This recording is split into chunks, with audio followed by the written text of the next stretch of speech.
Graça e paz, irmãos, amém? Que bom estarmos mais uma vez juntos, né? Firmes e constantes naquele que pode todas as coisas, Cristo Jesus, nosso Senhor.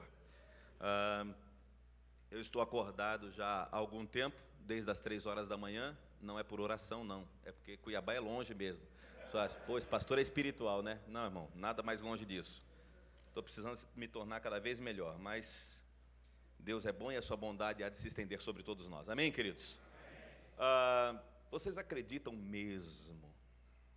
Se você não acreditar, eu vou lhe fazer um pedido. Não diga nada. Nem com a voz, nem com os olhos, nem com a tez. Não diga nada. Se você acredita, você diga, eu acredito.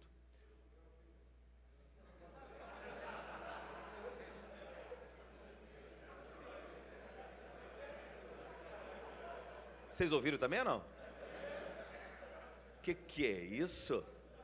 Bem-aventurados que não ouviram e creram. Cara. Tô bem. Mas vamos lá. Quem foi que aí falou, eu acredito? Quem foi aí? Eu acredito. Saiu do lado de cá. Ali, ó. Deus te abençoe, querido. Deus te abençoe.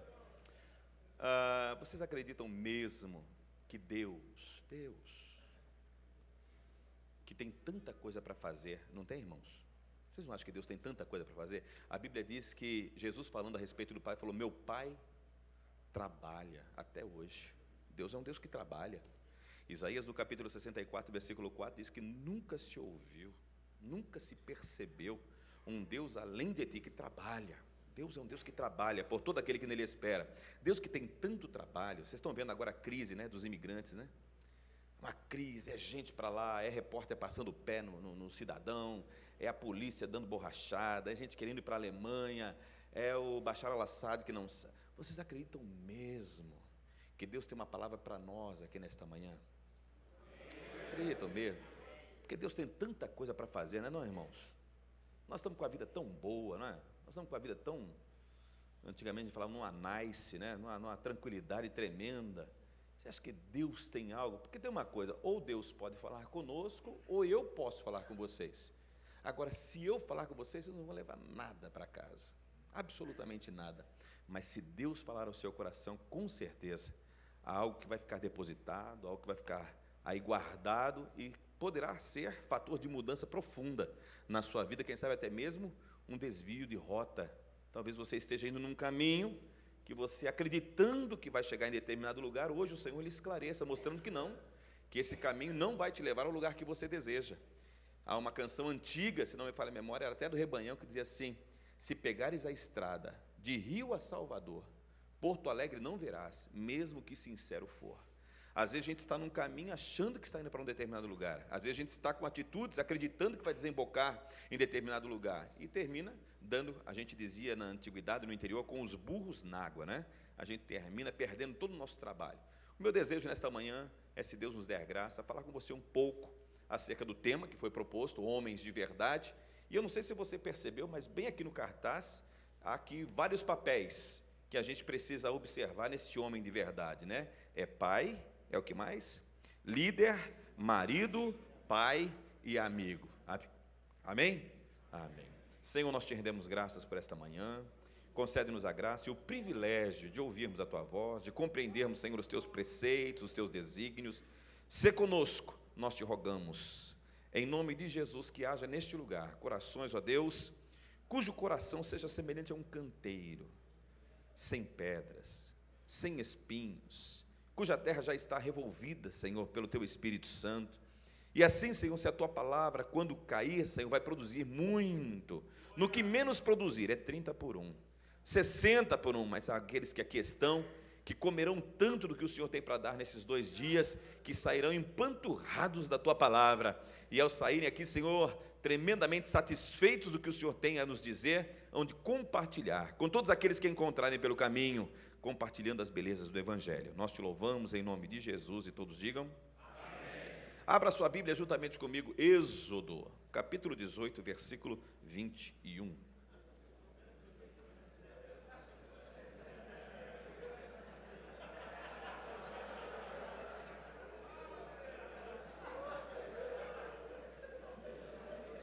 Eu não posso Andar por caminhos estranhos.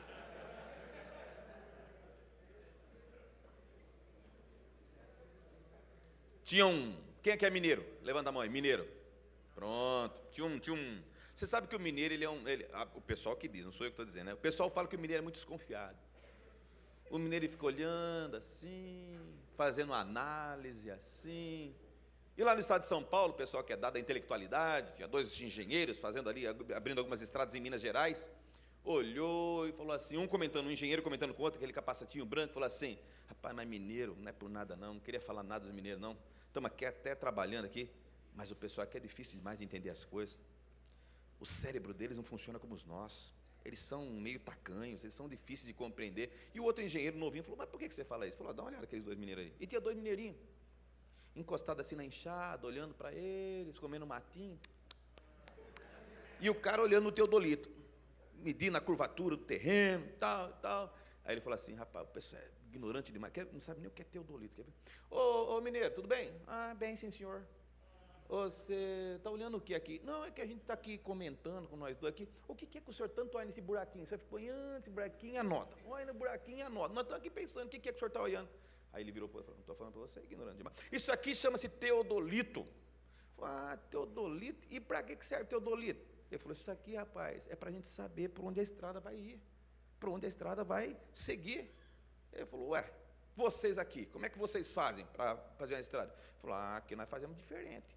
Como é que é? A gente bota os burros, dá um tapa na anca dele e ele vai amassando. Daqui a pouco faz um trieiro, do trieiro a gente vai abrir uma estradinha até que faz a estradinha asfalta. Ele falou assim, ah é? E quando não tem burro? Aí nós chamamos vocês. Aí vocês dão um jeito no negócio. Por isso que vocês estão aqui. Está fartando burro na nossa terra. Não é não?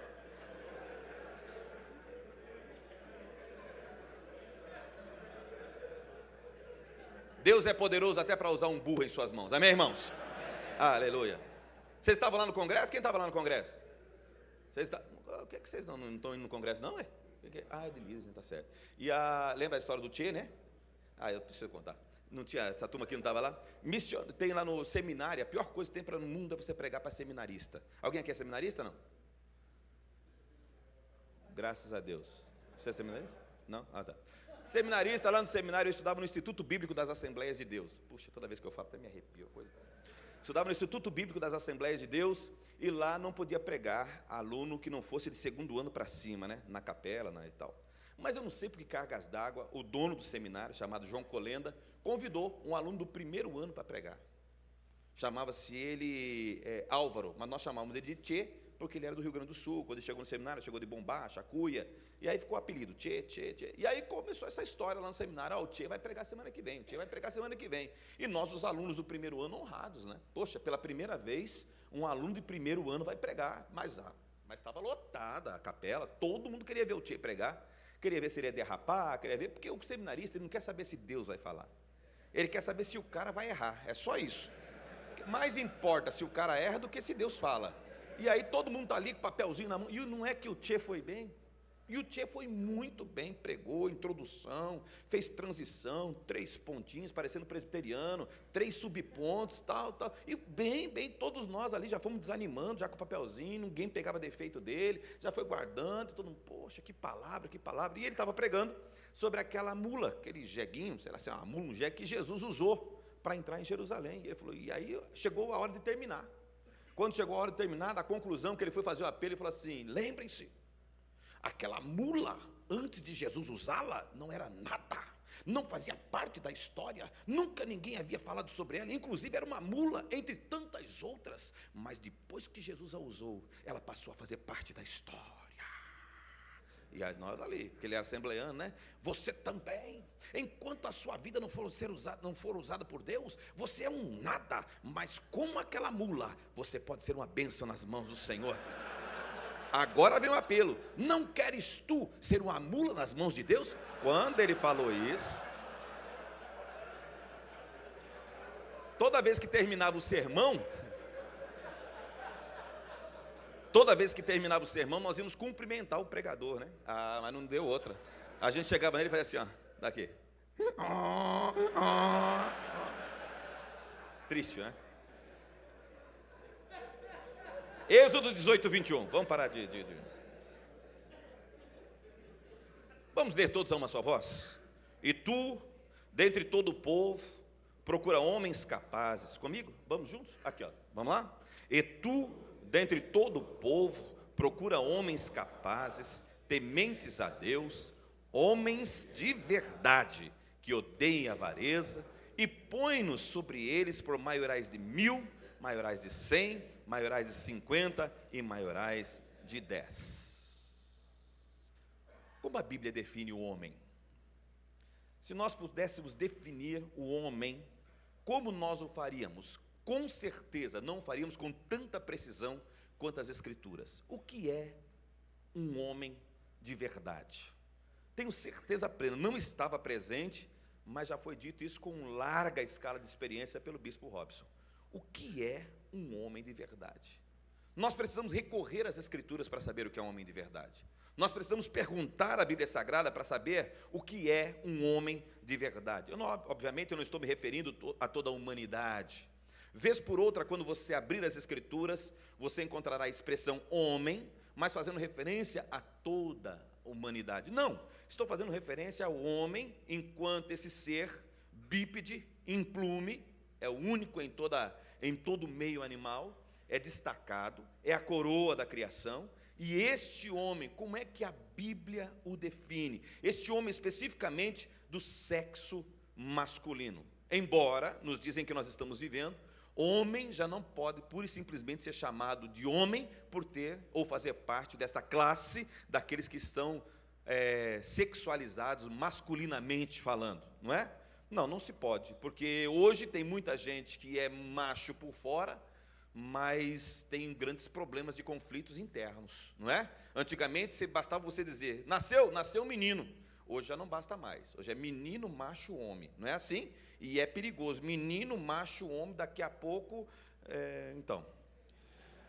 Por que é que eu estou invocando uma definição bíblica? Por que eu não estou perguntando aos homens o que é um homem? Porque certamente nós iríamos nos autoelogiar, nós iríamos iríamos definir todos os homens a partir de nós. Também não posso perguntar às mulheres. Mulher, me diz aí, o que é um homem de verdade? Certamente, se você fizer uma pergunta dessa a uma mulher, o que é um homem de verdade, ela, ao definir, ela define uma mulher. Porque para ela, homem de verdade é carinhoso. Homem de verdade é devotado. Homem de verdade é sensível. E nada mais distante da gente do que essas coisas. O homem não é esquisito como muitos pensam. O homem não é desastrado como algumas pessoas afirmam. O homem não é complicado, não é estranho. O que é que ele é? Ele é? Estão em dúvida? Ele é? Homem. Diga comigo, homem não é desastrado. Homem não é complicado. Homem é fácil de entender. Definir homem é uma coisa simples. Homem, é muito fácil definir homem. É uma simplicidade sem tamanho. Eu vou soletrar para você. É simples. S-E-X-O.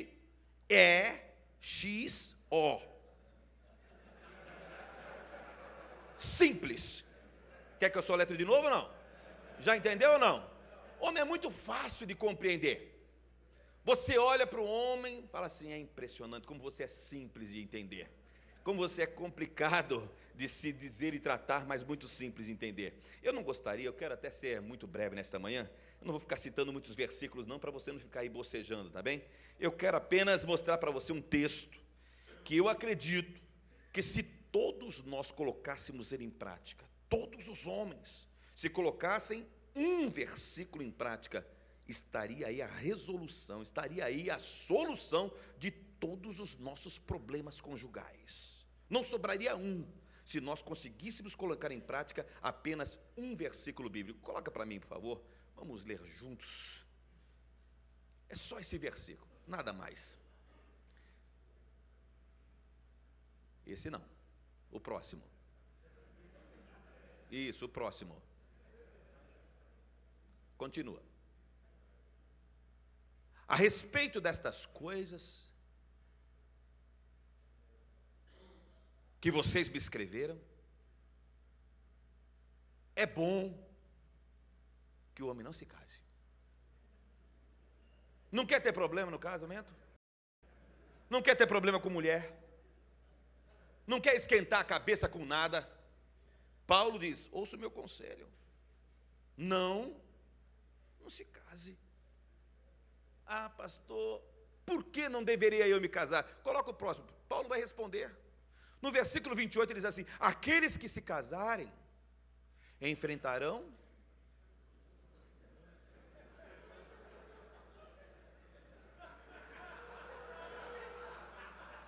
Está certo esse versículo, gente?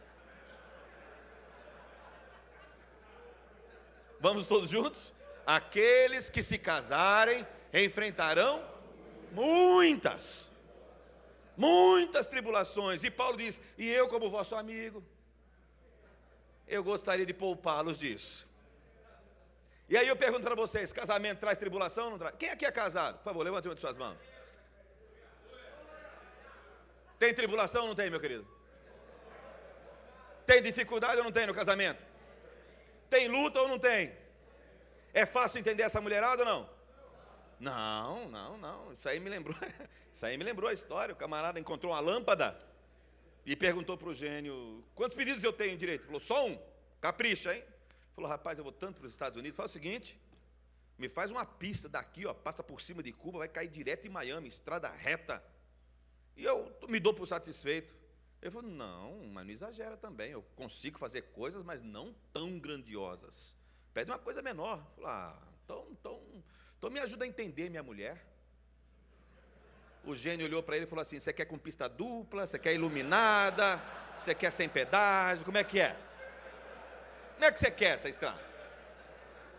É difícil demais entender essa mulherada, meu Deus do céu. Paulo está nos explicando, aqueles que se casarem, certamente enfrentarão grandes tribulações, porque as tribulações fazem parte deste pacote maravilhoso chamado casamento. O primeiro casal já enfrentou tribulação ou não? Tribulação. A Bíblia nos diz lá em Gênesis, Deus fez homem e mulher, os criou. Gente, só tinha os dois, não tinha mais ninguém.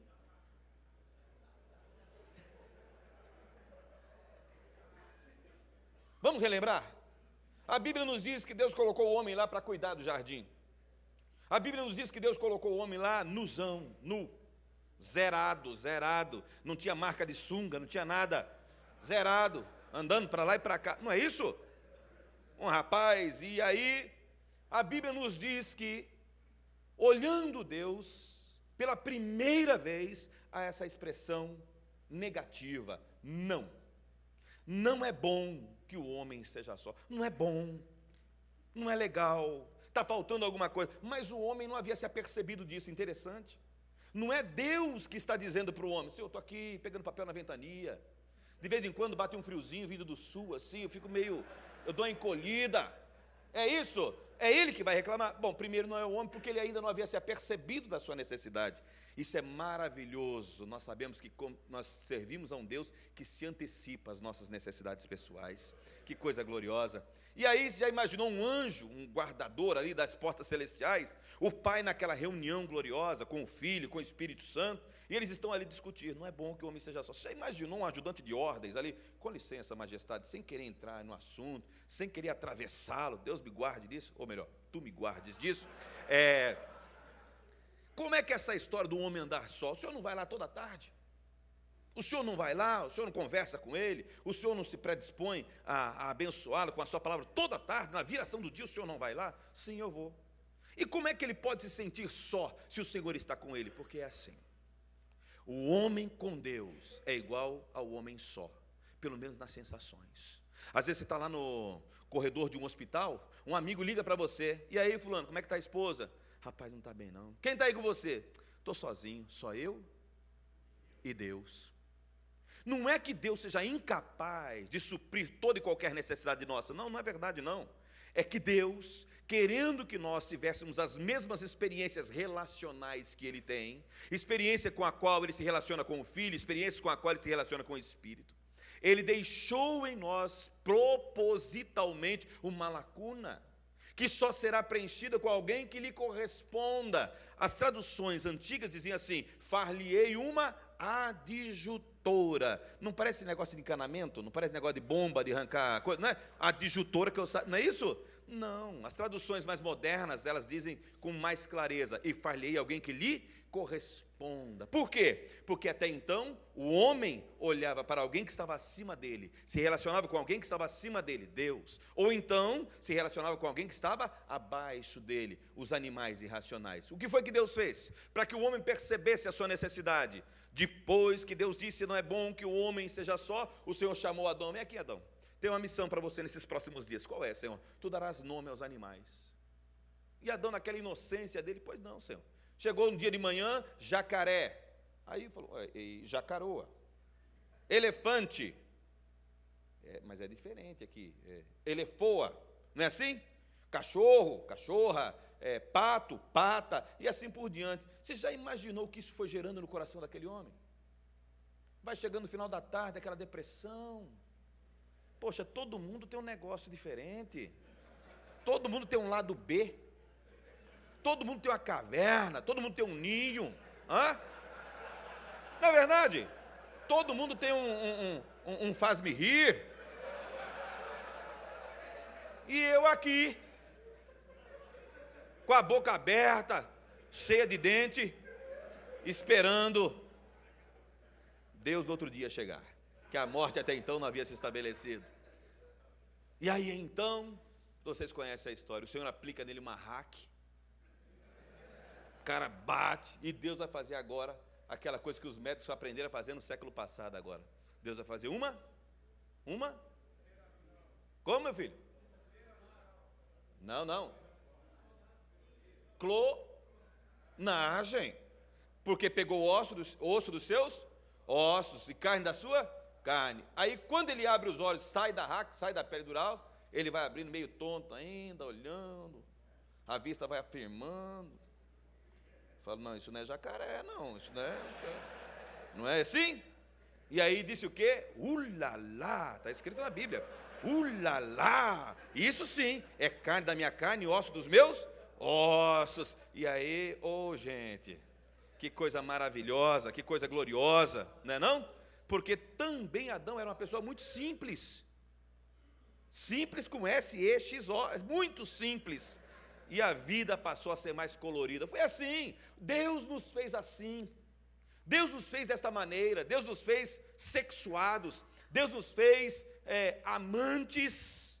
E Deus nos fez amados. Deus gerou em nós necessidades que apenas aquela que o Senhor colocou ao nosso lado é capaz de nos suprir.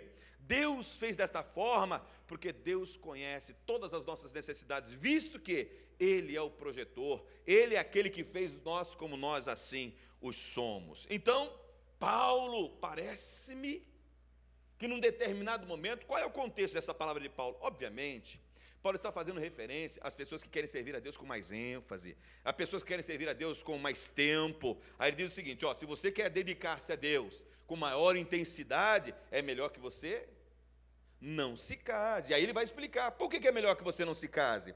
Porque quem se casa, agora as suas vontades, o seu tônus, a sua força está direcionado para onde? Para as coisas espirituais? Não, está direcionado para satisfazer a mulher que colocou ao nosso redor, ou que nós a escolhemos para estar juntamente conosco. Esses versículos, irmãos, que a gente acabou de ler, você já viu ler em algum casamento? Está ali o casal, eu vou fazer a pregação. Bom é que você não se case, meu filho. Tinha um pastor tem até hoje, na Assembleia de Deus de Belém, lá no Ceará, Fortaleza, chamado Deusdete. Deusdete é aquele pastorzinho antigo. É que a maioria de vocês aqui não foram assembleanos, não conhece muito bem a cultura assembleana. Na cultura assembleana é assim: tem o presidente, tem o vice-presidente, o vice-vice-presidente, o vice-vice-vice-presidente e o vice-vice-vice-vice-vice-presidente. Então ele coloca o cara como quinto presidente para dar uma moral para o cara não sair da igreja, mas ele sabe que o cara é incompetente. Por isso que ele coloca no quinto lugar. Quando morre o segundo, já começa a pessoa a ficar preocupada, porque ele está subindo. Deusdete era mais ou menos assim, ele nunca passou da terceira presidência.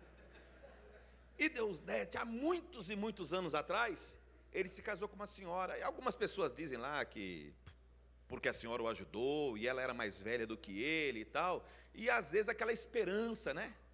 Um dia ela parte, né? Um dia ela desencarna, né? E ele, casado com ela, e um dia foi fazer um casamento, ele falou assim: um prazer, não é verdade, quando um homem encontra uma mulher na casa do Senhor, não encontra na boate, não encontra nas bebidas desse mundo. Está aqui José Rufino, está aqui Maria Ambrósia. Maria Ambrósia, tu ama esse homem? Amo. E você ama? Porque eu vou lhe dizer, José Rufino, não basta comer a carne, é preciso chupar os ossos. Por que ele fala isso? Dizia ele. Porque a mulher é a perna dos homens. Olhou para a mulher dele e falou: as minhas estão quebradas, mas a mulher não ia embora nunca, gente. A mulher não desencarnava nunca. Às vezes tem gente que fala assim: pastor, quem dera isso acontecesse na minha vida. Deus tem uma palavra para o seu coração nesta noite. Nesta manhã, você deve estar pensando assim: poxa, esse pastor só sabe esses 2 versículos, né? Não, vou lhe mostrar um texto bíblico. E esse próximo texto bíblico que eu vou lhe mostrar, você precisa de um conhecimento teológico muito profundo. Para entender esse texto bíblico, eu tive que fazer 4 anos de filosofia. O que você quer, meu filho? Você vai trocar água? Pode trocar, meu filho. Pronto. Não é? Então, onde é que nós estávamos? Isso aí depois não tem um corte na filmagem, não tem? Esse rapaz subindo aqui? Não tem? Aí que a gente faz? Calma, a gente faz assim. Então eu estava aqui, não estava? Eu não sei o que eu estava falando antes. Sim. Então eu vou repetir para você dar o corte lá, tá bem? Para entender esse versículo bíblico, rapaz, quem ouviu vai falar assim: a unção estava muito grande, como nem falou o versículo, a turma já estava glorificando, estava bem dizendo, né? Assim. Para entender esse versículo bíblico, tive que passar 4 anos, fazer 4 anos de filosofia e ainda terminar o curso de teologia. Deixa eu lhe dizer uma coisa. É um texto difícil, mas se Deus nos der graça, nós vamos compreender. Por favor, coloque ele para mim, meu querido. Provérbios capítulo 14, versículo 4 diz assim: não havendo bois, o estábulo fica limpo.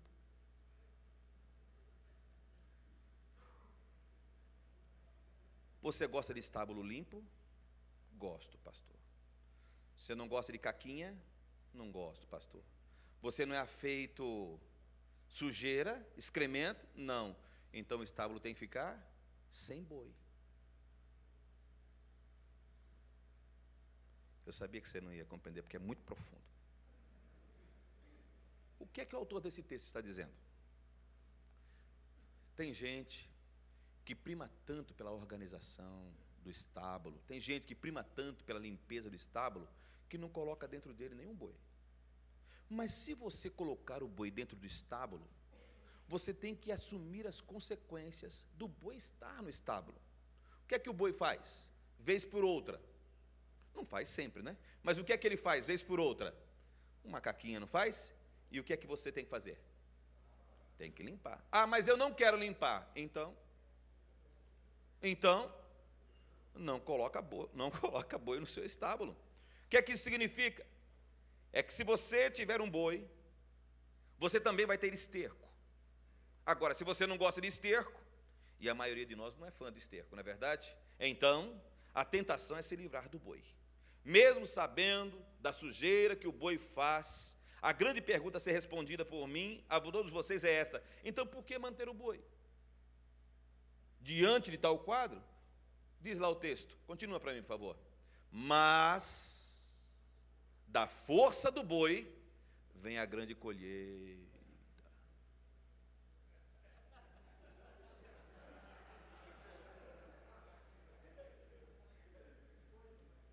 Olha o corte agora, hein? Mas, todos juntos? Da força do boi vem a grande colheita. Ou seja, tem gente que só quer a grande colheita. Tem gente que só quer o bem bom. Tem gente que só quer a carninha. Mas o que dá sustentação à carninha são os ossos. Ou seja, tem gente que está olhando apenas para o momento de colher, mas não está disposto a suportar aquilo que é natural que o boi faça quando está no estábulo. O que é que esse autor está dizendo para nós em meio a outras palavras, ou traduzindo para outros textos?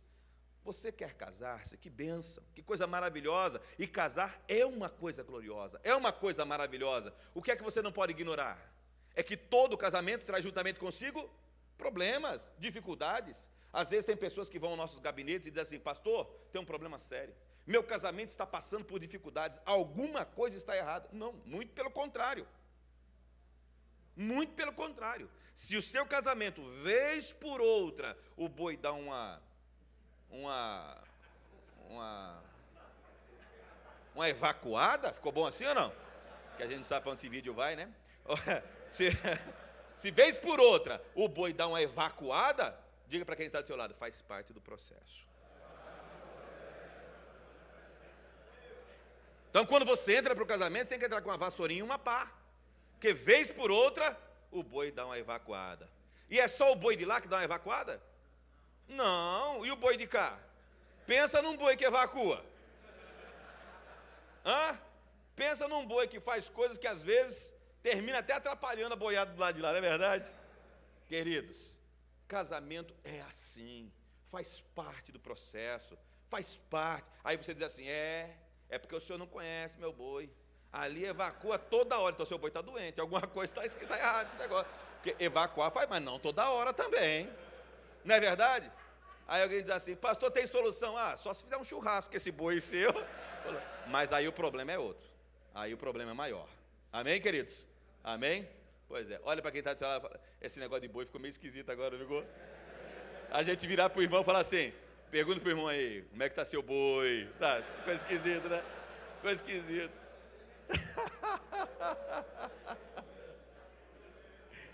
Por um lado, todos nós amamos os benefícios que o boi nos traz, mas ninguém gosta do esterco que o boi produz. E o que é que ele está tentando nos dizer é que a gente não consegue ter um sem o outro. A gente não consegue ter os benefícios se a gente não aprender a lidar com o esterco que muitas vezes o casamento produz. Faz parte da vida, a menos que a gente dê um jeito no boi, que obviamente não é este o conselho da palavra de Deus. Então, se você quer se você quer desenvolver uma relação como um homem de verdade, perfeita no seu relacionamento, desista. Desista. Por quê? Porque você é imperfeito e a pessoa que está do outro lado também é imperfeita. Qual é a graça de Deus derramada num casamento? É que Deus coloca duas pessoas com culturas diferentes, com jeitos diferentes, com a maneira de pensar diferente, debaixo do mesmo teto, e coloca neles um espírito só, que faz com que eles caminhem juntos durante 10, 20, 30, 40 anos, e a graça de Deus não se ausenta daquele lar jamais. O que não pode, obviamente, vai haver discordância, eu vou dizer uma coisa para vocês, talvez vocês não acreditem, mas pelo menos meu amigo que ali está, acredite, já disse antecipadamente que acredita. Eu sou casado há 20 anos, me casei em 1995, eu nunca briguei com a minha esposa, nunca. Nós já discordamos, nós já tivemos pontos de vista diferentes, lógico que já, mas nós nunca levantamos a voz. Por quê? Porque nós tomamos uma decisão lá atrás. Ou seja, como a evacuação é inevitável, vamos fazer adequadamente, vamos usar um bom papel higiênico, vamos fazer uma coisa assim, para ficar bem, para que não fique cheiro no estábulo, vamos fazer com galhardia, com altivez. Já que você não tem como não discordar dela, e por vezes ela também não tem como discordar de você, faz com mais hombridade, faz com mais maturidade. Se você fizer, ainda que vez por outra o estábulo se suje, facilmente encontrará uma maneira de limpá-lo. Se você disser que o casamento não é uma instituição maravilhosa, eu vou discordar de você. O casamento é uma bênção. Para todos aqueles que acertam no casamento, é uma bênção. Por quê? Porque tem gente que erra. Por que tem gente que erra? Porque as pessoas se equivocam com relação a muitos pensamentos errados acerca do casamento, a gente termina trazendo para dentro da nossa casa e acreditando que aquele é o certo, quando na verdade nós devemos procurar na palavra de Deus o que é um casamento saudável. Como é que um homem de verdade se porta dentro de um casamento? Porque se um casamento tiver dentro dele um homem de verdade, certamente há de ser uma bênção. Estatisticamente falando, deixa eu dizer para você como é bom ser casado. Estatisticamente falando, as pessoas casadas são mais saudáveis que as pessoas solteiras. Quem aqui, quando era solteiro, viajava quilômetros para ver a namorada? Quem aqui, quando era solteiro, fazia loucuras para ver a namorada? Perdia a noite de sono, perdia o último coletivo, ia para casa, fazia aquelas coisas mirabolantes. Mais do que isso, os casados conseguem juntar mais dinheiro que os solteiros. Eu, quando era solteiro, era quebrado igual a Rose terceira. E hoje, igual a Rose segunda. Já melhorei, já estou mais acima, estou menos quebrado, não é assim? Tudo que eu consegui na vida, eu consegui depois de ser casado, depois que me casei. Como é bom, não apenas isso, vocês sabiam que os casados vivem mais? Vocês sabiam que os casados têm, e vou dar aqui uma estatística que pode até alguém admirar aqui, casados sabem fazer sexo melhor do que os solteiros. Solteiro não sabe o que é sexo, nós é que sabemos. Olha a cara da experiência. Você olha para um homem desse, você olha para um homem desse, faísca a experiência. Cara, o senhor é casado, né? Graças a Deus.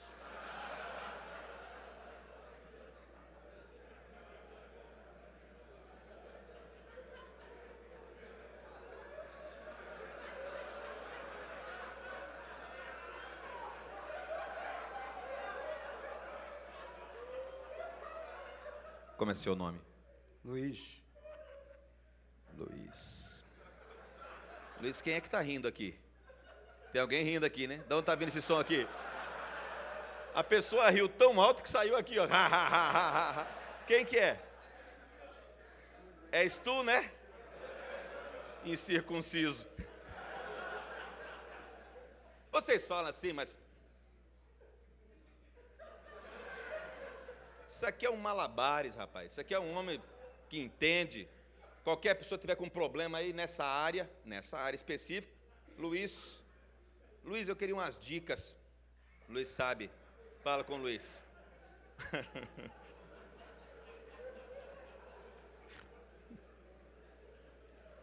Casamento é uma coisa maravilhosa. O problema é que muitas pessoas não sabem fazer direito. Olha para quem está do seu lado e diga assim: você sabe fazer direito? Olha como é a cabeça de vocês. Olha como é a cabeça de vocês. Eu não disse como é simples. Você sabe se portar corretamente no casamento? Você sabe, nós temos vários papéis em meio à sociedade. Ora nós somos pai, ora nós somos profissional, ora nós somos escritor, ora nós somos filho, ora nós somos marido. Qual é o problema? É quando a gente inverte os papéis. A gente quer agir como marido quando estamos falando com os filhos. A gente quer agir como profissional quando estamos falando com a mulher. Porque aqui comigo é assim.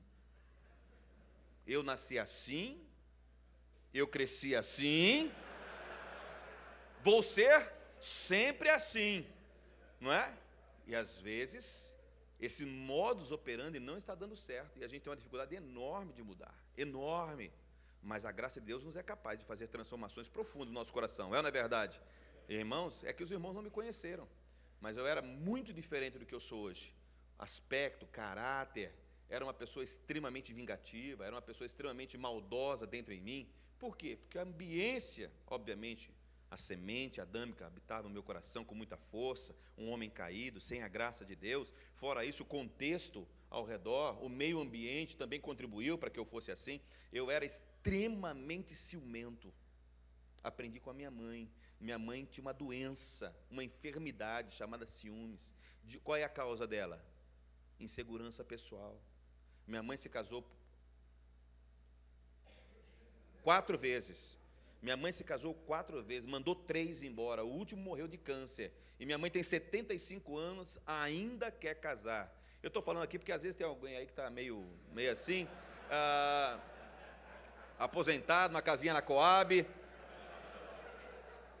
Minha mãe extremamente ciumenta e eu cresci nesse lar. Minha mãe era casada com um homem chamado Zé Macaco, era o apelido dele, né? Zé Macaco, e ele era mecânico, um dia consertando o Fusca lá, minha mãe perguntou para ele: onde é que você pensa que você vai? E o Zé Macaco, bestamente, idiotamente, não sabia o que fazer, olhou para ela e disse assim: não te interessa. Um 12 no peito. Ela pegou ele pelas pernas e saiu puxando ele debaixo do carro, Só que ele não tinha engatado, o carro começou a descer, o Fusca começou a descer a rua. E ela pegando ele pelos cabelos. Minha mãe, uma pessoa calma, tranquila, uma pessoa dócil, não é? Uma pessoa segura de si, puxando ele pelos cabelos, e ela, você está doida, mulher? Saiu correndo atrás do Fusca, até que ele encontrou a Fusca pelo meio do caminho, e entrou, e dali mesmo ele já foi embora. Então eu cresci nesse ambiente e eu aprendi. Não havia ninguém mais inseguro do que eu, principalmente com relação ao sexo oposto. Que dificuldade, que luta. Quem aqui tem esse ciúme doentio sabe do que eu estou falando. Não é uma coisa simples, não é uma coisa fácil de se lidar. Por quê? Porque na nossa concepção, a gente está disposto a amar a pessoa pela gente e por ela também. A gente abre a mão até do carinho dela pela gente, de tanto que a gente quer, de tanto que a gente necessita, de tanto que a gente ama e é gruda. Mas quem ama, deixa ir. Quem ama, abre algemas. Tem gente que ama, fala, pois eu amo tanto, pastor, que eu meto a algema e boto no pé da mesa. Quando eu chegar à noite, eu quero ver se ela está ali mesmo, ó, e engula a chave ainda, não é assim? Queridos, a melhor coisa do mundo é a gente saber que a pessoa está com a gente porque quer estar. Quando você diz sim a uma mulher, você está dizendo não a mais de 3 bilhões de mulheres. Tem mulher de todo jeito, alta, baixa, gordinha, magrinha. Tem mulher de bigode, sem bigode. Tem mulher de perna rapada, sem estar rapada. Quando você diz sim para uma, você está dizendo não para todas as demais. Mas o contrário também é verdadeiro. Quando ela diz sim para você, você não acha que tem homem mais bonito que você, não? Eu sei que é difícil você encontrar, mas tem. Você acha que não tem homem mais interessante do que você, não? Você não acha que tem homem mais rico do que você, não? Você não acha que tem homem? Tem, pastor, eu só queria saber se ele gostaria dela. Ué, mas tem outras tampas. Toda panela tem pelo menos 2 tampas, ainda que meio amassada, mas tem. Olha, tem gente aqui que está no 2º casamento, tem gente aqui que está no 3º casamento, e não é porque você é tudo isso aí, não, é porque Deus é bom, a vida, e está uma escassez, não é verdade? Então, guarda isso sua alma, no seu coração, a pessoa está com você porque quer estar. E outra coisa, se não estiver com você porque quer estar, ela já não está com você. Está na sua casa, mas não está com você. É mãe dos seus filhos, mas não está com você. Então, libera. Você tem liberdade para ir. E a pessoa olhar para você, para onde iria eu? Só tu me amas desta forma, dessa maneira, com tamanha intensidade. O meu lugar é aqui, ao seu lado. Aí você tem prazer. Aí você tem prazer em voltar para casa. Não fica nos botecos jogando sinuca. Aí você tem prazer em voltar para casa, investir no seu casamento, investir na sua relação. Minha esposa, por exemplo, minha esposa é muito comedida.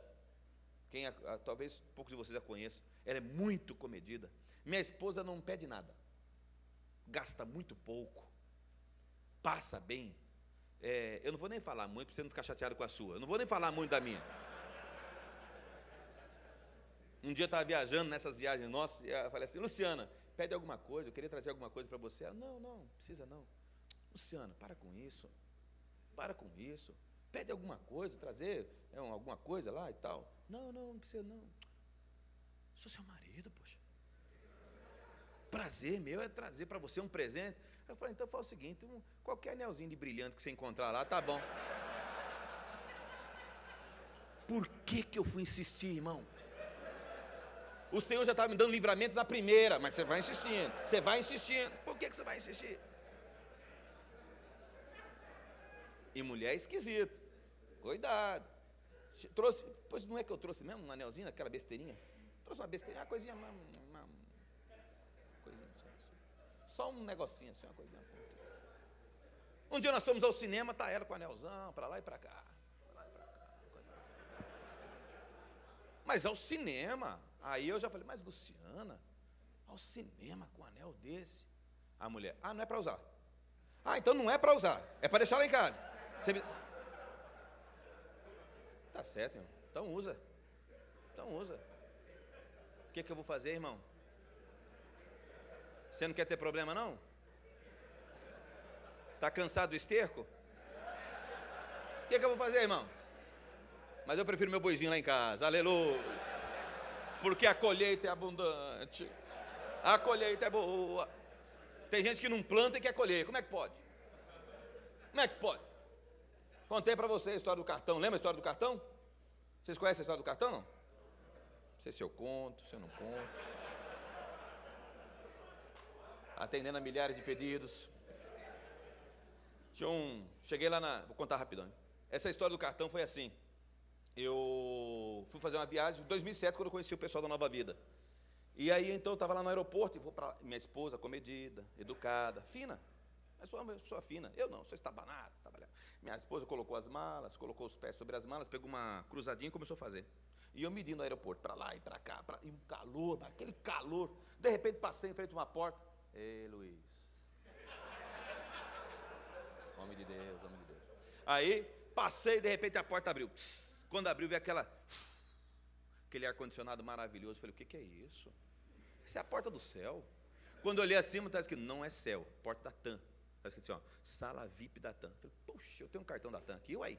Mas meti a mão no bolso já, mais caprichado mesmo. E ali tinha um leitor de cartão, né? Eu passei e falei, pom. Falei, uai. A gente não fica fazendo esse negócio assim para citar. Aí, pom. Falei, puxa. Fui lá no guichê da TAM, chateado. Com licença, moça. Por que meu cartão não abre a porta lá da sala VIP? Não é cartão da TAM? A moça falou, deixa eu dar uma olhadinha no seu cartão. Olhou. Nossa, seu Isaías, seu cartão é muito bom. Mas aquela sala é para um outro nível de fidelidade. Recolhi o cartão devagarinho. Coloquei no bolso, falei, é? Bom, você tem que saber se colocar no seu lugar, irmão. O que eu fiz? No outro ano, por incrível que pareça, foi 2007, 2008, estava com um pastor, amigo nosso, chamado Tubal. Pastor já mais velho do que eu e tal. E eu contei para ele essa história. Pô, rapaz, no ano passado eu fui humilhado aqui, ó. Falou, como assim? Você acredita que abriu a porta ali e tal, e não deixaram entrar, meu cartão? O Tubal, que é meu co-pastor, falou assim, eu tenho um cartão aqui. Eu falei, não, você não está entendendo, rapaz. É cartão, aqui tem que ser cartão. Ele falou, mas eu tenho. Não, você... Como quem diz? Você vai ter? Que arrogância, hein? Que arrogância, hein? Ele falou, mas você deixa eu tentar? Vai lá então. Puxou o cartão e falei, e o pior, porque Deus quando humilha de uma vez. Quando ele foi se inscrever, ele falou assim, e esse jovem está comigo, era eu, cara. Entrei de japa.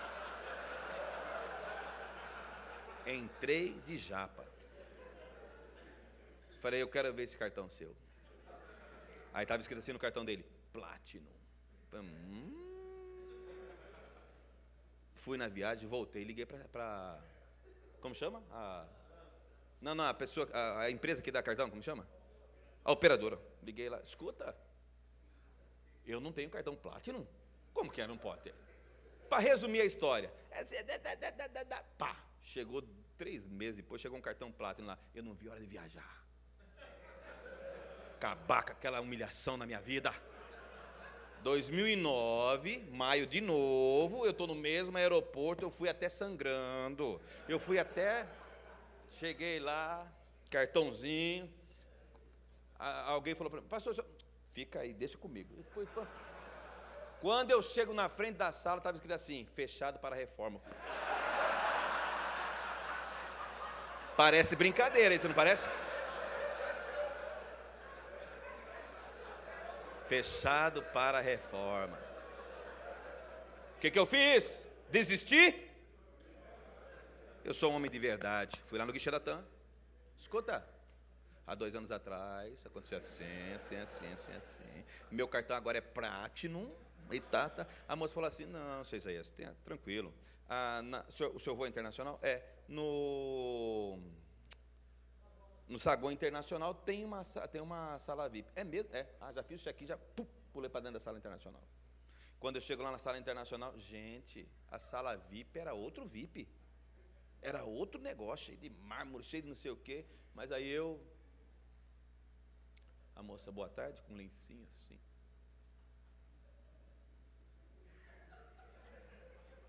Boa tarde. Aí a moça pegou meu cartão Platinum. A moça pegou meu cartão Platinum e falou assim, seu Isaías, seu cartão é muito bom.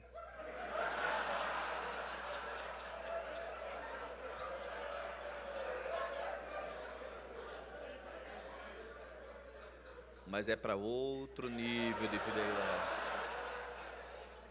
Gente, pensa num homem humilhado. Nunca mais você diga que você foi humilhado. Isso é que é humilhado. Aí eu...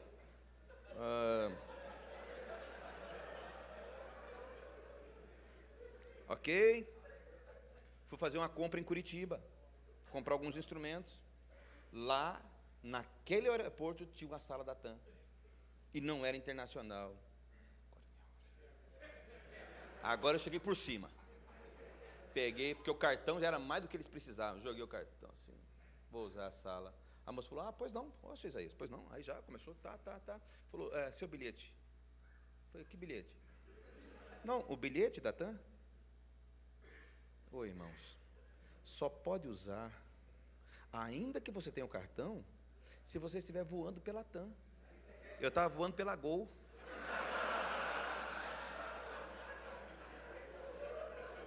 Puxei o cartãozinho mais uma vez.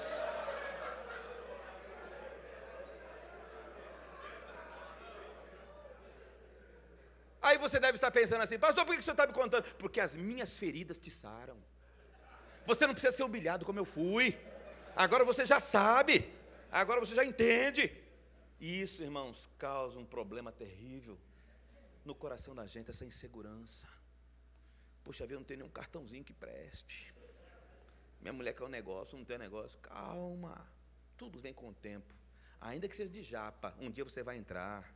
Ainda que seja na aba de outra pessoa, um dia Deus vai te colocar lá. Amém, irmãos? Posso ouvir um amém ou não? Amém. Um dia eu estou aqui no aeroporto, aqui no Rio, acho que era o Galeão mesmo. Quem estava? Bispo Miguel. Bispo Miguel, tal, nós conversando ali, tal. Tinha uma sala, mas pensa numa sala que tinha lá. O Bispo Miguel chegou e falou,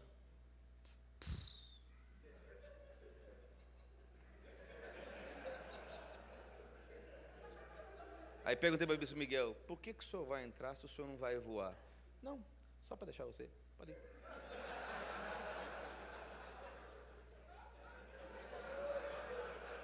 Humilhado. Irmãos, eu sei ser humilhado. Se eu me humilhar... Como é bom! O que a gente não pode é ser humilhado dentro de casa, não é verdade? Existem algumas regras que, se a gente não fizer direito, se a gente não fizer o dever de casa, nosso casamento não vai dar-nos tudo aquilo que um casamento pode dar. Não existem leis que coordenam a física, existem leis também que coordenam o casamento. Lógico que há. Por exemplo, eu vou dizer uma coisa aqui, talvez você até ache estranho, mas é verdade. As leis que coordenam o casamento incidem sobre todos, assim como as leis físicas também incidem sobre todos. Por exemplo, se eu começar a andar aqui agora e começar a flutuar, aquele irmão crê, mas a maioria de vocês não creem, tá certo? O que ia ter de gente correndo, eu começar a zzz, não é? Por quê? Porque eu estaria quebrando a lei da física. Quando eu fui para Israel, todas as vezes que eu vou lá no mar da Galileia, todas as vezes eu tento andar por sobre o mar, todas as vezes eu afundo, mas eu sou insistente. Vai que um dia, hein? Aí é 3, Jesus, Pedro e Joe. Irmãos, nunca mais vou precisar pregar nada, nunca mais. Eis que estará conosco no 6º Congresso de Homens de Nova Vida, o homem que andou no mar da Galileia, aleluia. Aí eu venho aqui só aqui, ó. E vocês saem todos abençoados, não é assim? Mas por enquanto não deu, estou afundando todas as vezes. Existem leis de relacionamentos? Lógico que existem. E por que a gente não faz? Não é porque a gente não quer fazer, é que às vezes a gente nem sabe o que fazer. Por que a gente quebra? Porque a gente nem sabe que elas existem. E não tem problema. Se fizer, o problema aparece. Quer ver? Essas questões de relacionamento, existem leis que operam em todos os casamentos. Não importa se você é um cristão.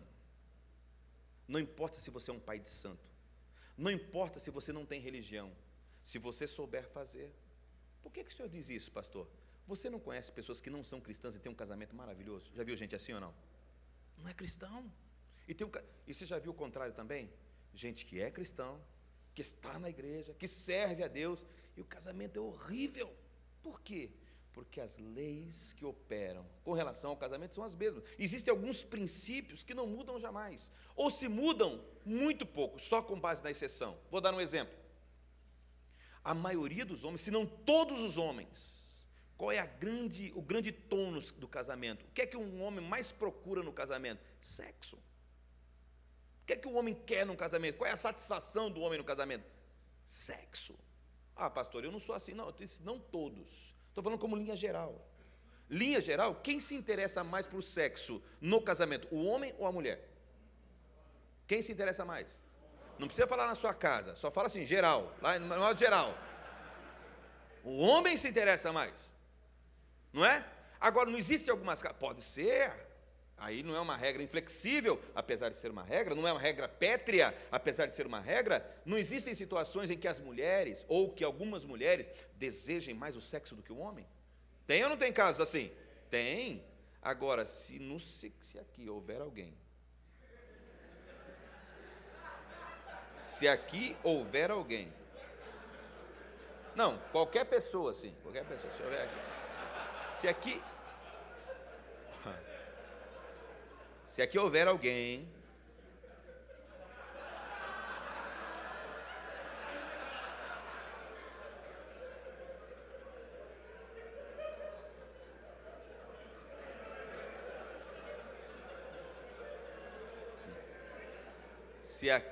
houver alguém que a mulher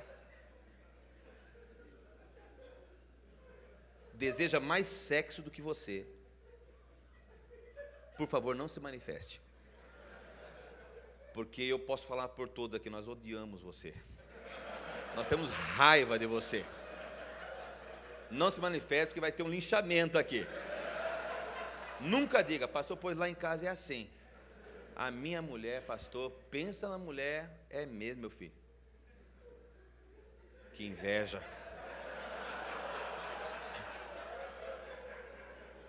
Regras, se forem elas quebradas, ainda que relacionais, lógico, causam danos. Você está indo numa estrada e tem uma curva e as placas estão constantemente a dizer, diminua a velocidade. Essa só vai fazer com 40, mas você, intrépido, valente, homem para chuchu, e aí faz o quê? Eu vou fazer a 120, faz. E o que acontece do outro lado? Capotamento, um problema. Leis da física não podem ser quebradas sem que haja dano como consequência. Bispo Tito Oscar. Que silêncio, hein? Nós estávamos no aeroporto aqui, eu cheguei no aeroporto e uma pessoa falou assim, pastor, o senhor não poderia aguardar um minutinho? Porque o Bispo Tito está chegando e a gente já leva os dois de uma vez? Posso, estamos ali conversando, tal. De repente apareceu o Bispo Tito, branco. O cabelo do Nilo estava moreno, perto do que o homem apareceu. O homem chegou, os lábios sem sangue, e aí então, perguntando para ele, mas o que foi, Bispo Tito, o que foi que o senhor está... Era ali no Santos Dumont, que a pista é curtinha. Ele vem chegando, o avião vem chegando, pegou um vento de cauda. Física. Pegou um vento de cauda, não vai dar, não vai dar. O que o piloto fez? Arremeteu, mandou motor, e esse avião... Diz ele que quase arrancou o negócio ali, o segurador ali, diz que... E o avião... E o que é que tem lá na frente? O morro lá. E aí o avião... Diz que ele pálido. Aí o avião foi, fez a curva, aí o piloto procurou aliviar a todos, tal, um problema, nós já corrigimos e tal, um vento de cauda e tal. Ele foi pousar, outro vento de cauda. Só que foi pior do que o primeiro. Aí o cara teve que botar os dois motores, botou uma pá, uma hélice e o motorzinho daquele 15, botou, diz que o avião começou até bater asa e vai.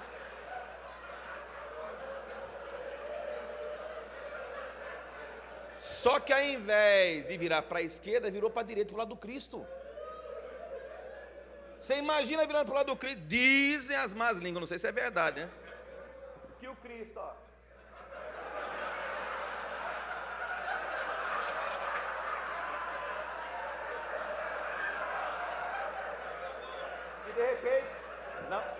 Diz que de repente o Cristo fez assim, ó.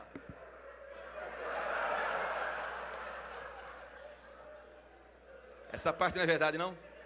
Não? É duro pregar para quem não crê, né, irmãos? Graças a Deus tem um ali que crê, aleluia. Então você quebrou a lei da... Você quebra uma lei física, as consequências certamente virão. No caso de um matrimônio não é diferente. É verdade, os homens geralmente são mais interessados em sexo do que as mulheres. Embora possa haver um casamento ou outro, já disse, para não levantar a mão, não ficar cutucando ninguém, pode ser que a mulher se interesse mais do que ele. Há princípios e valores deste mundo que não podem ser aplicados na vida de um homem de verdade. Há princípios e valores deste mundo que não se aplicam à minha e nem à sua vida. Quando a gente vai se casar, a gente coloca na cabeça, por conta deste mundo que prega isso, é que o casamento só vai tirar da gente. Vai tirar o nosso tônus, vai tirar a nossa juventude, vai tirar o nosso dinheiro, quando na verdade o casamento é algo abençoador. O casamento é uma coisa que Deus instituiu na nossa vida, porque nós não saberíamos viver sós. Como é bom quando nós olhamos para o lado e podemos dizer assim, verdadeiramente, Deus me presenteou com uma grata, maravilhosa companheira. Isso aí me lembrei. Rapaz, quem aqui é solteiro? Levanta a mão aí. Levanta a mão bem alto. Solteiro, solteiro. E vocês que estão com as mãos levantadas, querem casar ou é solteiro convicto? Quer casar? Os que são solteiros e querem casar, levanta a mão novamente. Eu quero ver a convicção. Convicção, meu filho. Convicção, convicção, convicção. Convicção, meu filho, convicção. Isso. Porque quando você fala assim, quantos querem casar? O cara fala assim, ó. Não, convicção. Eu quero casar. Aê, aleluia. Não é não? É, pé de jaca também dá flor, tá certo? Tá correto. Não é? Me lembrou o rapaz,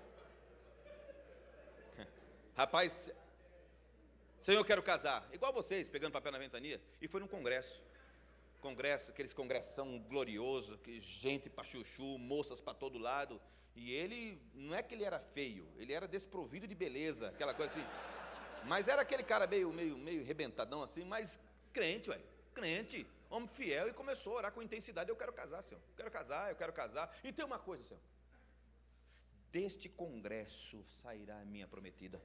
A minha Rebeca sai deste congresso, Senhor. Não é do próximo, é deste congresso. Primeiro dia, as meninas nem a paz do Senhor não deram para ele. Ele falou, mas como é que pode? Eu não vou desanimar. E orando no quarto, e orando na hora do alimento. Senhor, neste congresso. E olhinho só, aquela unção de ventilador, né? Aquela coisa só, olhando, observando. Ali já tinha havido uma, olha, Senhor, dessas 22 que eu observei, qualquer uma delas serve, e vai e tal, e aquela convicção. Terceiro dia, nada. Quarto dia, no quinto e último dia, ele falou, não, vou orar. Foi para dentro da igreja, todo mundo conversando no saguão, todo mundo orando, sozinho, primeira fileira do banco, meteu o joelho no chão e falou, Senhor, é nesse congresso, Senhor, é nesse congresso. Os céus fechados, ninguém diz nada, não há aquela convicção, mas ele está firme na fé. Ele falou, Senhor, pois eu vou lançar um desafio. A primeira que entrar por essa porta, não é a segunda, não é a terceira, não é a quarta, a primeira que entrar por essa porta, eu saberei o que é que o Senhor preparou para a minha vida. E ele orando ali, de repente a porta, ele já começou a glorificar, louvado seja o teu nome. Eu sabia que o Senhor não ia me decepcionar, e vai com força. De repente ele levantou a cabeça, quando ele viu a menina, ele voltou rápido para a oração e falou assim, Senhor, eu estou falando sério, Senhor, eu não estou de brincadeira, eu estou falando sério, Senhor.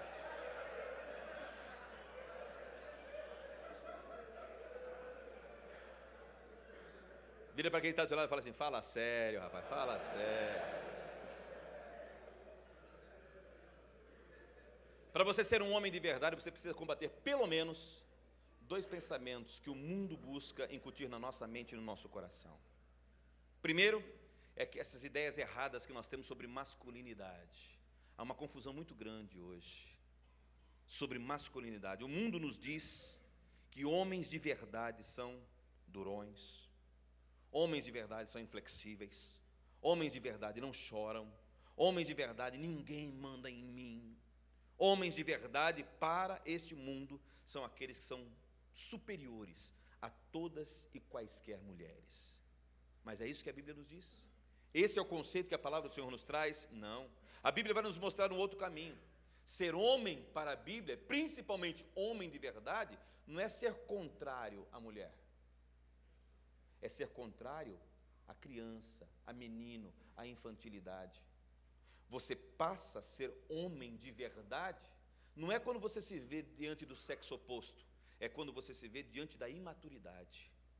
Quando é que você é um homem de verdade? Quando você age maturamente falando. Você se torna um homem de verdade quando deixa para trás as características de uma criança. Paulo nos escreveu e disse acerca disso. 1 Coríntios capítulo 13, versículo 11, ele diz: quando eu era menino, eu costumava falar como menino, pensar como menino, raciocinar como menino, mas agora que me tornei homem, eliminei as características de menino. Tem gente que está errando no seu casamento, na sua relação pessoal, na sua relação matrimonial, porque age em assuntos que deveriam ser tratados por homens como se fossem meninos. Irresponsabilidade na hora do gasto, maltrato para com aquele que está do seu lado, não se responsabiliza pela educação dos seus próprios filhos, acreditando que esse deve ser um valor, uma obrigação da mulher, quando na verdade a palavra do Senhor diz que é para nós fazermos. Nós, os homens, precisamos nos encarregar. O que é ser um homem de verdade? Homem de verdade é aquele que abandona o modo de pensar infantil, a maneira de agir infantil. Homem de verdade, na verdade, é um homem maduro. Por que você não faz um teste? Se você quer saber qual é o seu nível de hombridade, qual é o seu nível de masculinidade no que tange a ser homem de verdade, faz o exercício hoje, coloque num papel.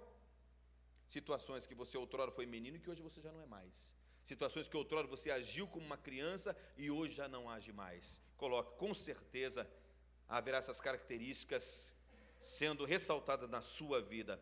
Capítulo 7 de Lucas conta-nos uma história interessantíssima. É a história de quando Jesus, abra comigo, capítulo 7 de Lucas. Já estou terminando, queridos. Capítulo 7, no versículo 36 a seguir, convidado por um dos fariseus para jantar, Jesus foi à casa dele, reclinou-se à mesa. Ao saber que Jesus estava comendo na casa do fariseu, certa mulher daquela cidade, uma pecadora, trouxe um frasco de alabastro com perfume, se colocou atrás de Jesus, a seus pés. Chorando, começou a molhar-lhe os pés com suas lágrimas, depois enxugou com seus cabelos, beijou-os e ungiu com perfume. Ao ouvir isso, o fariseu que o havia convidado disse a si mesmo: se este homem fosse profeta, saberia quem nele está tocando e que tipo de mulher ela é, uma pecadora. Então lhe disse Jesus: Simão, eu tenho algo a lhe dizer.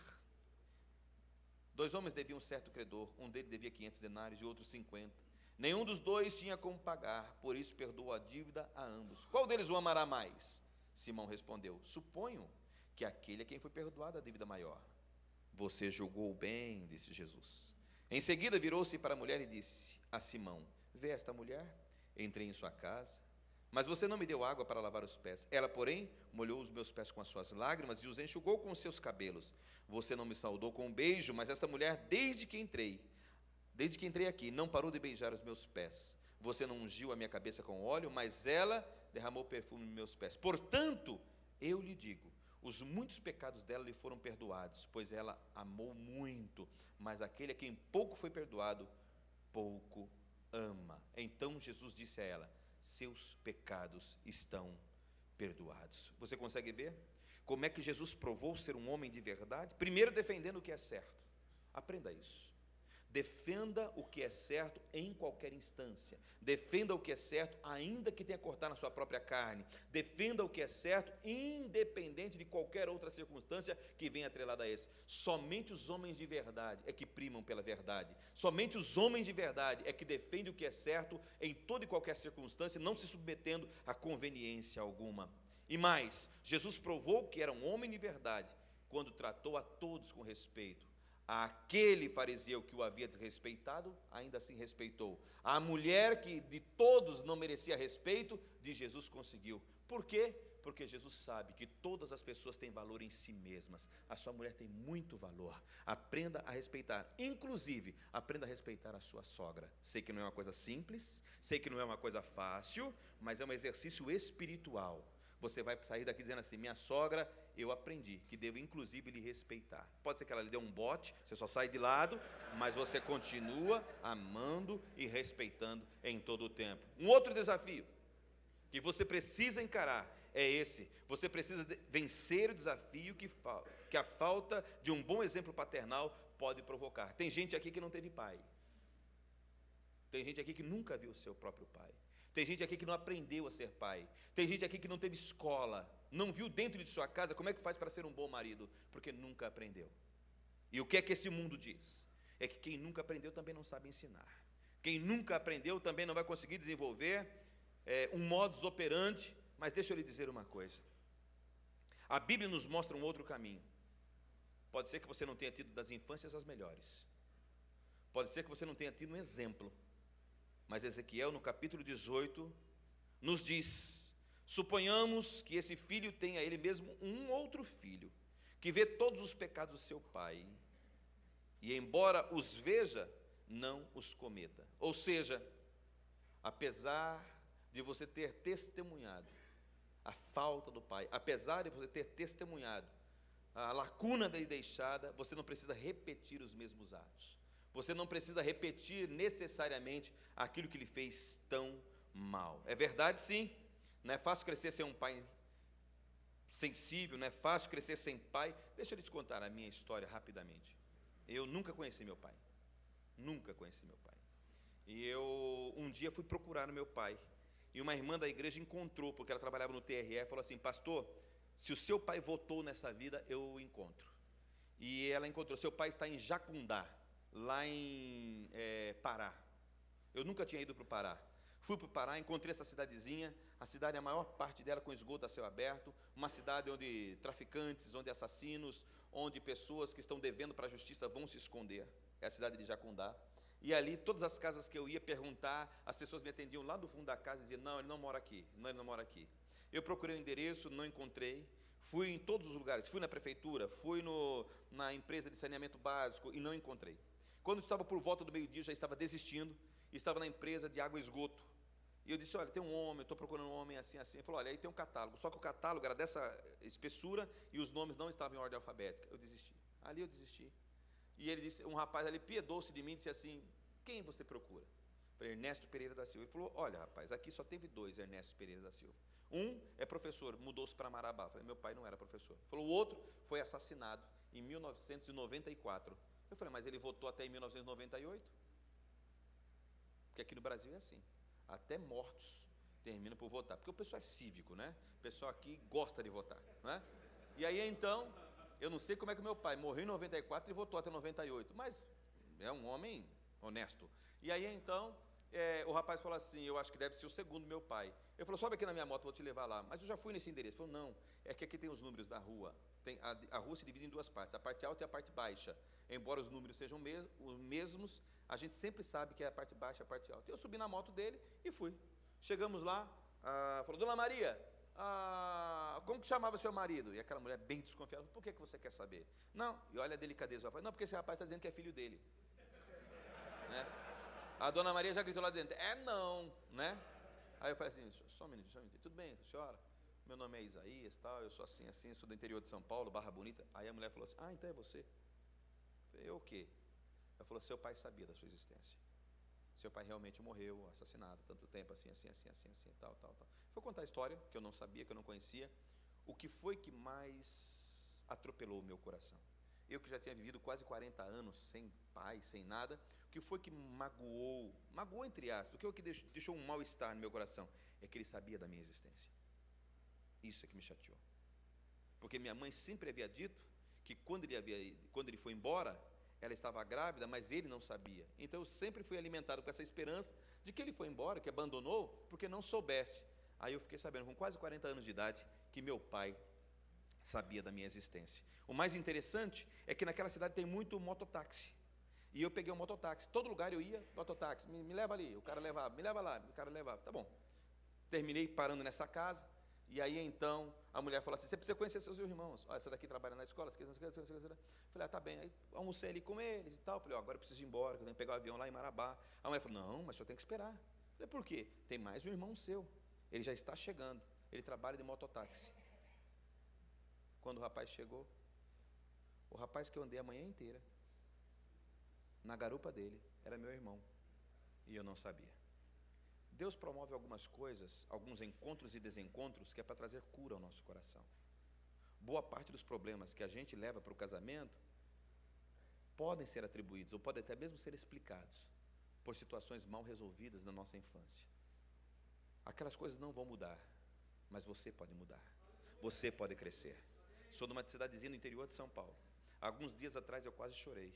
Tem um açougue na minha cidade, nós chamamos de açougue do Seu Queto, aquele açougueiro que todo mundo conhece na cidade. Me lembro, eu era pequenininho, eu chegava no açougue, mesa de mármore, a balança sobre minha cabeça, e aí dizia assim, Seu Queto, pegava uma cadernetinha surrada, aquele aramezinho já esgarçado, colocava a cadernetinha assim em cima, com a pontinha dos pés, e dizia assim, Seu Queto, minha mãe pediu para o senhor colocar 1 quilo de músculo, mas ela quer murciço, que era maciço, ela queria dizer, né? Nós dizíamos murciço. E aí o Seu Queto fazia, anotava e eu ia embora.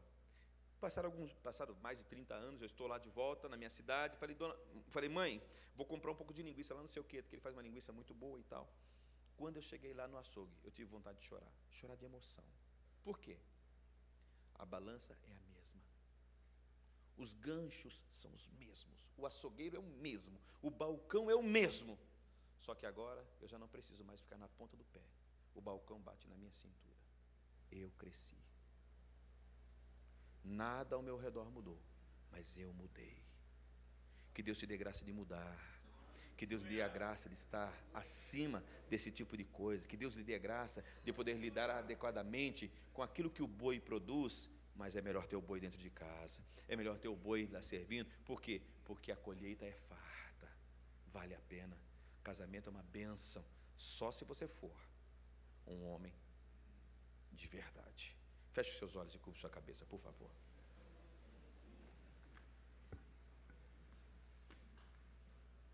Senhor, nosso Deus e Pai, te rendemos graças por sua bondade e por sua misericórdia.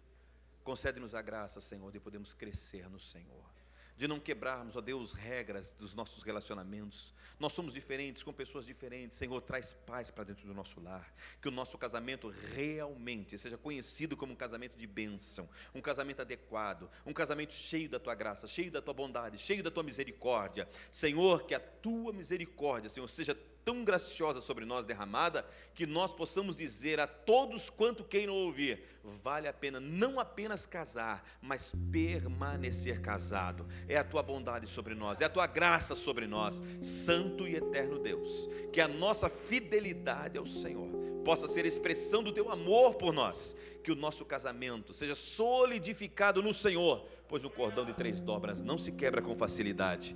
Nós te rendemos graças por esta manhã. Nós sabemos, ó Deus, que muito ainda da Tua palavra será ministrado neste lugar. Nós sabemos, ó Deus, que ainda esse conceito de homens de verdade ainda serão, ó Deus, espessamente elaborados e aqui abordados. E por isso nós nos rendemos diante de Ti, ó Senhor, e dizemos muito obrigado, em nome de Jesus. E todos digam amém. Deus abençoe a todos e os guarde em nome de Jesus. Amém, queridos? Amém.